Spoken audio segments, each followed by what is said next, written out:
Una alabanza más para nuestro Dios Todopoderoso y su amada Iglesia. Esta alabanza lleva por título Alzo mis ojos al cielo.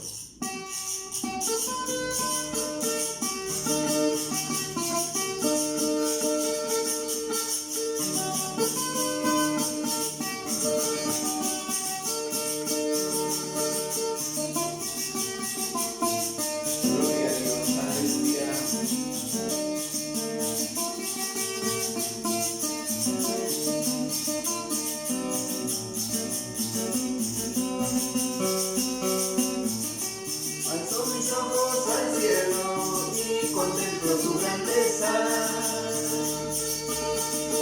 alzo mis ojos al cielo y contemplo su grandeza, la grandeza que Dios hizo, la grandeza que Dios creó,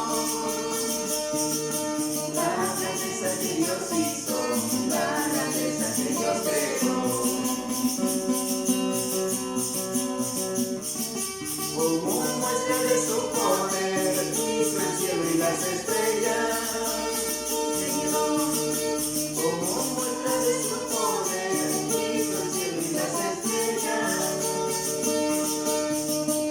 Y al hombre a su imagen, para que se adore. Y al hombre a su imagen, para que se adore.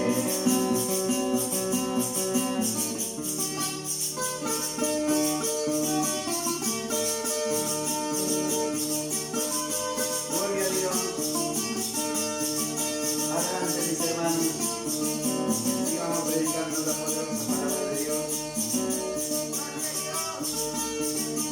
y congregándote, obedeciendo la palabra del Señor.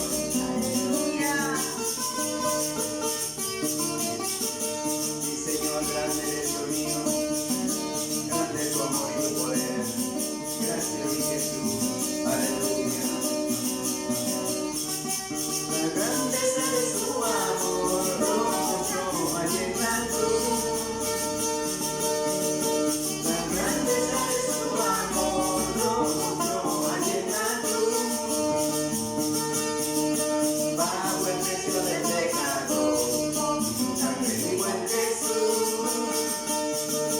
Bajo el precio del pecado, por su sangre vivo en Jesús.